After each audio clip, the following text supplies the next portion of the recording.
કૃષ્ણ. હું જીગર ભટ્ટ તરસાળી નગરપાલિકામાં રહું છું. આજે નગરપાલિકાની ચૂંટણીના ફોર્મ ગઈકાલે ચકાસવામાં આવ્યા 13 તારીખે, અને ચકાસવા દરમિયાન અમારા 3 જણના 7 નંબરના વોર્ડના 3 ઉમેદવારોના ફોર્મ રિજેક્ટ કરવામાં આવ્યા કે કેન્સલ કરવામાં આવ્યા. એટલે કે 7 નંબરનો વોર્ડ ભાજપે બિનહરીફ કરાવી દીધો. બીજું 6 નંબરની અંદર કોંગ્રેસના 2 ઉમેદવારોના ફોર્મ રદ થયા. આમ આદમી પાર્ટીનું 1 પરત થયું. ત્યારબાદ આ ઓવરઓલ એની અંદર ઇન શોર્ટ 14 જેટલી સીટો ભાજપને બિનહરીફ મળી. હવે જે બિનહરીફ મળે છે તે વસ્તુ આપણે વિચારીએ કે એની પાછળનું કારણ શું. તો એક તો તરસાળીની પ્રજાએ જાતે જોવાનું છે કે શું એટલા બધા સરસ કામ કરી દીધા છે તરસાળીની અંદર કે ભાજપની સામે ઉભા રહેવાની જરૂર નથી, કે ભાજપથી એટલા બધા ખુશ છે. તો રોડ રસ્તા, ભ્રષ્ટાચાર કે આજુબાજુની જે સમસ્યાઓ છે, ગંદકી ને બધી, તો તેને જોઈને એવું તો નથી જ. પણ બીજું કારણ, મુખ્ય કારણ જે દેખાય તો ભાજપની સામે ઉભા રહેવાનો ડર, એને લીધે નથી લોકો ઉભા રહેવાની હિંમત કરતા. અને જે લોકો ઉભા રહેવાની હિંમત કરે છે તે લોકોનું આગલી ચૂંટણીમાં ઉભા રહ્યા હોય કે ગમે ત્યારે ઉભા રહ્યા હોય તો તે લોકોની સાથે જે રીતે એમની દાદાગીરી, ગેરવર્તણૂક થયું હોય તેના ડરને લીધે ઘણા લોકો નહીં ઉભા રહેતા હોય. આ પરિસ્થિતિ આવતી હોય છે. તો ફાઇનલી હું તો મારી સાથે જે લોકો ઉભા રહેવા તૈયાર થયા, તરસાળી નગરપાલિકાના વિસ્તારની અંદર મેં લગભગ 196 લોકોની યાદી બનાવી હતી કે જે લોકોને હું એવું માનતો હતો કે તરસાળી કોસંબાની અંદર લીડ કરી શકે તેવી ક્વોલિટી ધરાવનારા લોકો છે. તે લોકોને ઉમેદવાર બનવા માટે કે ઉમેદવારી કરે, એક્ટિવલી આની અંદર ભાગ લે, એને માટેના મેં મારથી બનતા ઘણા બધા પ્રયાસો કર્યા.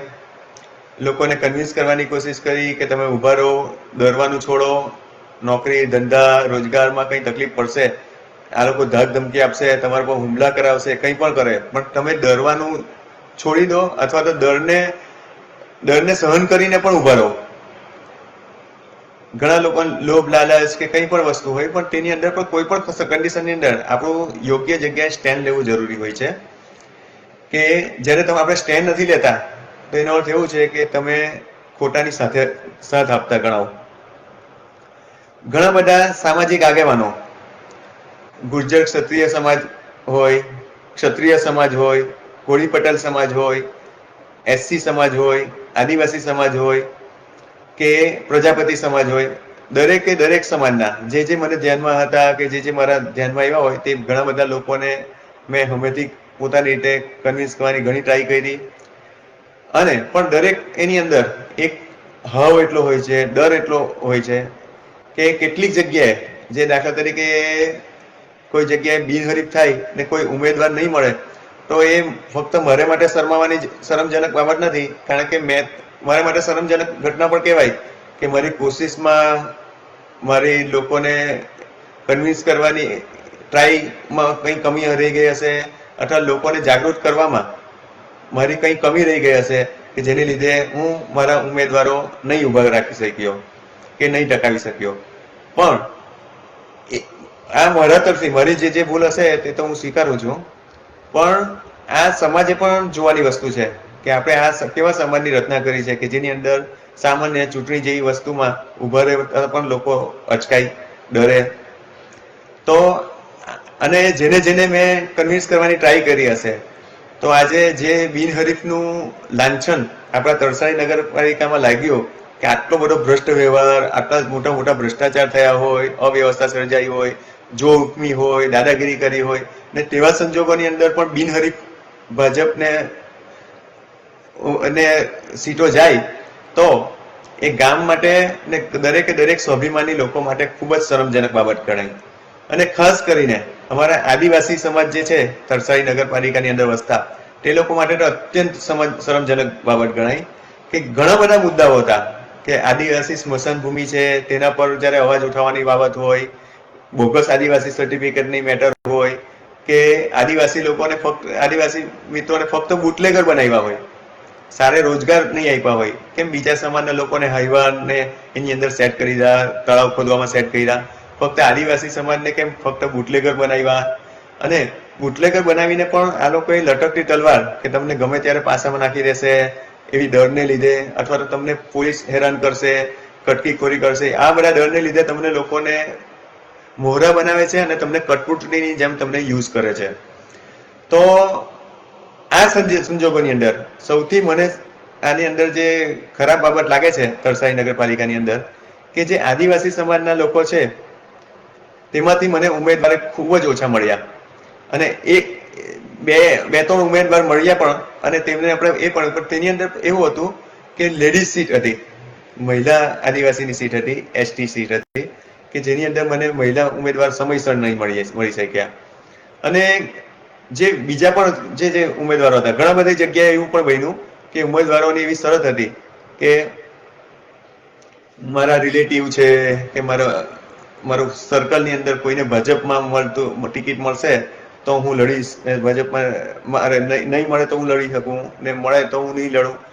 અથવા તો એ જે ગ્રુપિઝમ ચાલતું હોય તેની અંદર એવું હોય કે અમુક લોકોને જ્યારે આપણે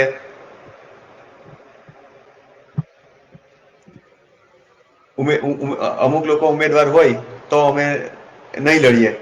તો આ વસ્તુ પર મેં જે લોકો પર આશા રાખી હતી, જે લોકો ભણેલા ગણેલા લોકો હતા, શિક્ષિત લોકો હતા, સજ્જન લોકો હતા, તો દુર્જનની દુર્જનતા કરતા સજ્જનનું મૌન વધારે ઘાતક હોય છે. સમાજને નુકસાન દુર્જનોનું ફક્ત દુર્જનતા નથી કરતું, પણ સજ્જનો જે કાયરતા પૂર્વક ચૂપ રહે છે કે સ્ટેન્ડ નથી લેતા, તે વધારે ઘાતક હોય છે. તો આ જે લોકોની નિષ્ક્રિયતા હતી, જે અમુક સમાજની નિષ્ક્રિયતા હતી, આગેવાનોની નિષ્ક્રિયતા હતી, તેને કારણે આ પરિસ્થિતિ આવીને ઊભી રહી છે. તો આ પરિસ્થિતિ આવા પાછળ હું આની અંદર દરેક સમાજના આગેવાનો કે જે લોકોને મેં મનાવવામાં કોઈ કસર નથી છોડી, મને ઘણી બધી સીટો મેં રિઝર્વ રાખી કે તમે લોકો ભાજપ જે ભ્રષ્ટ પાર્ટીની અંદર જ્યાં ખોટું થાય છે, દુરાચાર થાય છે, આમ મહિલાઓનું સન્માન નથી જળવાતું, એ લોકો મહિલાઓનો દુરુપયોગ થતો હોય કે કોઈ પણ જાતનું જ્યાં આગળ સેફટી નથી અને ચારિત્ર જેવી કઈ વસ્તુ નથી હતી, તો તેવી પાર્ટીમાં તમે પોતાના ઘરની મહિલાઓને અથવા તો પુરુષોને ત્યાં આગળ મોકલવા તૈયાર છો, પણ સારા લોકો જે લોકો હોય તે લોકોની સાથે તમે સ્ટેન્ડ લેવા તૈયાર નથી.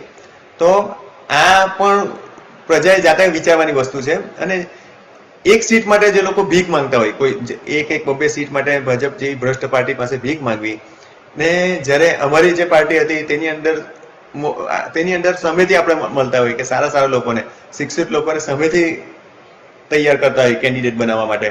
અને તે જગ્યાએ એ લોકો પોતાની મતલબ કે સ્વાભિમાન પસંદ કરવાની જ બદલે ત્યાં આગળ જે ઝૂકી જાય છે જે તે પાર્ટી પક્ષ સામે. તો આ પણ એક શરમજનક બાબત ગણાય એ લોકો માટે. અને જેને આપણે એવું વિચાર્યું હોય કે જો સારા લોકો, અમુક જગ્યાએ એવું હતું કે આપણને પણ એવી આશા હતી કે ઘણા બધા વખતથી સારા લોકો હશે, તે લોકોને ની ઉપેક્ષા થયેલી હોય તો તે લોકોને પણ લડવાની તક મળે. તો આપણને ફક્ત ખરાબ લોકો, પંકાઈ ગયેલા લોકો છે, ચારિત્રહીન લોકો છે, ચામડી ચોર લોકો છે, આપણા માટીચોર લોકો છે કે ભ્રષ્ટ લોકો છે, ખનન માફિયાઓ છે, તેની સાથે તકલીફ છે. જે લોકો નિરુપદ્રવી છે તેવા કોઈ જ માણસ સાથે તકલીફ નથી. ભાજપની અંદર પણ જે નવા લોકોને તક મળી છે તેનું સ્વાગત જ છે, તે લોકોને અભિનંદન પાઠવું છું. પણ તમને તક મળી તેની પાછળ તમે કોઈ એક વ્યક્તિની ગુલામી કરી અથવા જી ગુજરી કરી અથવા એ લોકોને છભર્યા કે એ લોકોનો વિરોધ નહીં કર્યો, તે રીઝનને લીધે જ્યારે તમને ટિકિટ મળે છે તે પણ તમારા સ્વાભિમાનની વિરુદ્ધ વસ્તુ હોવી જોઈએ કે તમને તમારી ટિકિટ અથવા તમારી યોગ્યતાને લીધે મળવી. તમારી યોગ્યતા ફક્ત કોઈને સલામી કરવી અથવા કોઈની જી હુજુરી કરવી એ હોય તો તે પણ યોગ્ય ન ગણાય. અને ઘણા બધા જોરદાર પાવરફુલ લોકો, જે શક્તિશાળી લોકો છે અથવા તો જે લોકો અવાજ ઉઠાવે છે, સત્ય બહાર લાવવાની કોશિશ કરનારા લોકો હતા, તે લોકોને પણ જ્યારે ટિકિટ મળે કે એવું થાય ત્યારે પણ અમને આનંદ જ થાય છે તે બાબતની અંદર. પણ સૌથી આ જે શરમજનક બાબતની અંદર આ વસ્તુ લાગી ગયું કે જે આદિવાસી ભાઈઓ છે મારા આજુબાજુના વિસ્તારના, તે ખૂબ જ મતલબ કે બિલકુલ જાગૃત નથી, પોતાના હક પ્રત્યે પણ જાગૃત નથી ને પોતાની પરિસ્થિતિ માટે પણ જાગૃત નથી. તો તેવી પરિસ્થિતિની અંદર એકચ્યુઅલી તો દરેકે દરેક સમાજ હોય, આપણા આદિવાસી સમાજ હોય, એસસી સમાજ હોય, આપણે ઓબીસી હોય, બક્ષી પંચ પણ જે આવતા હોય તે લોકો, રજપૂત સમાજ આવતા હોય, કોળી પટેલ સમાજ આવતો હોય, બ્રાહ્મણ સમાજ આવતો હોય, મુસ્લિમ સમાજ આવતો હોય કે આઉટ સ્ટેટના જે લોકો આવતા હોય તેમાં હોય, તેની અંદર દરેક સમાજ કે દરેક સમૂહ પાસે કમસે કમ 10-20 માણસો તો એવા હોવા જ જોઈએ કે જે લોકો એની ટાઈમ ચૂંટણી માટે પણ તૈયાર હોય, શિક્ષિત પણ હોય અને સક્ષમ લોકો હોય. તો આવી યાદી જ્યારે બનેલી હોય તો જ્યારે કંપનીઓમાં કેવું કેમ્પસ, આપણે કંપનીઓ માટે કેમ્પસ યુનિવર્સિટી, કેમ્પસ ઇન્ટરવ્યુ થતા હોય, તેવી રીતે જ્યારે આ ચૂંટણીની પ્રક્રિયા આવતી હોય ત્યારે દરેક પાર્ટીઓમાં પણ કેમ્પસ ઇન્ટરવ્યુ ટાઈપનું થવું જોઈએ કે બધી પાર્ટીઓ હોય તે આપણા નગરની અંદર, ગામની અંદર કે જે જગ્યા હોય તે ટોપ મોસ્ટ મસ્ત સારામાં સારા લોકો ઉમેદવાર હોય ને તેવા જ ઉમેદવાર આપે. તો એવી રચના કરીએ, કોઈ પાર્ટીના ગુલામ નહીં બનીએ.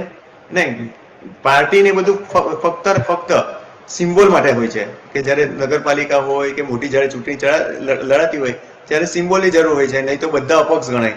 અને અપક્ષ હોય તો શું થાય કે દરેકે દરેક લોકોનું પરસ્પર સામ્યતા નહીં આવે. કોઈ જગ્યાએ ડોલનું સિમ્બોલ આવશે, કોઈ વખત તગારાનું સિમ્બોલ આવશે, રકાબીનું સિમ્બોલ આવશે, બધી સિમ્બોલ અલગ અલગ આવે. તો રાષ્ટ્રીય પક્ષ હોય ત્યારે આપણને સૌથી મોટો ફાયદો એ થતો હોય છે કે દરેક ઉમેદવારને એક જ આપણે ચિહ્ન મળતું હોય છે. તો એ માટે બરોબર છે, પણ લોકલ લેવલે કે દરેક લેવલે તમારી પાસે સિલેક્શન જેવી પ્રોસેસ તો હોવી જ જોઈએ કે તમને કોઈ પણ જગ્યાએ ઇલેક્શન પહેલા આપણું ઇન્ટરનલ સિલેક્શન હોવું જોઈએ. તો જેવું કે મારું હવે આ બધી વસ્તુ તો લોંગ એની વસ્તુ છે, પણ ફાઇનલી જે રિઝલ્ટ આવ્યું, લોકોને તેમાં રસ નથી કે તમે કોશિશ કેટલી કરી, મહેનત કેટલી કરી, લોકોને રિઝલ્ટમાં રસ છે કે ફાઇનલી રિઝલ્ટ શું આવ્યું. તો રિઝલ્ટની અંદર એવું આવ્યું કે અમારા 7 ઉમેદવારોના ફોર્મ ટકી શક્યા છે ભાજપની સામે, અને કોંગ્રેસના બીજા 8 ઉમેદવારના ફોર્મ ટકી શક્યા છે.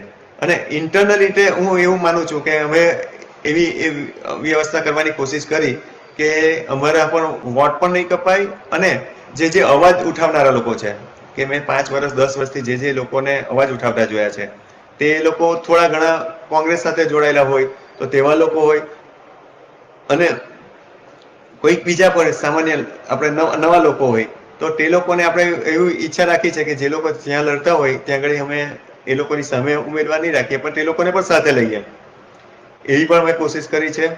અને પરસ્પર કોઈ આપણને વાંધો અત્યારે હાલની કન્ડિશનમાં ભાજપ સામે છે, ભાજપની અવ્યવસ્થા સામે છે.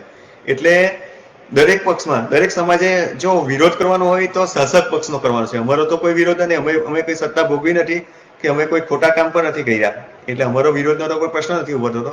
અને બીજું કે જ્યારે વિરોધ કરવાનો હોય તો તમારે પક્ષનો કરવાનો હોય, તો જે પાર્ટીનો વિરોધ હતો તે જ પાર્ટીમાં છે તમે 100 200 લોકો ઉમેદવારી માટેની મતલબ કે ઉમેદવાર બનવા માટેની મતલબ કે તમે હાથ ફેલાવા ગયા, એના કરતા વિરોધ પક્ષ તરીકે તમે અથવા મૌન રહેતા હતા કે કોઈ જગ્યાએ ઉમેદવારી નહીં કરી હતી તે પણ બેટર હતા. તો જે પક્ષથી તમને વિરોધ છે, જે કામો જેણે નથી કર્યા તે પક્ષમાં તમે ઉમેદવારી નોંધાવો, અને અમારા જેવા વિપક્ષની અંદર તમે લોકો ઉમેદવારી કરવા તૈયાર નહીં હોય તો એ પણ ઘણી એ વસ્તુ પર તમારે આત્મચિંતન કરવાની જરૂર છે કે તમે એક્ઝેક્ટલી કેવા સમાજની રચના કરી રહ્યા છો. તો આ અહીંયા આપણે હાલની પરિસ્થિતિ બતાવી દઈએ. આમાં હું આ જે વિડીયો છે તેની અંદર ડિસ્ક્રિપ્શનની અંદર જે ઉમેદવારોના ફોર્મ સિલેક્ટ થયા છે તે લોકોની પણ યાદી બનાવું છું. અને જે વોર્ડમાં તમારે તરસાળી નગરપાલિકામાં તમે કોઈ પણ વિસ્તારમાં રહેતા હો, પણ આમ આદમી પાર્ટી અને કોંગ્રેસ હું એ લોકોને રેકમેન્ડ કરું છું કે તમે આ બે પક્ષના જે કોઈ સિમ્બોલ દેખાય ત્યાં જ વોટિંગ કરજો, ભાજપમાં વોટિંગ ન કરશો. Thank you very much.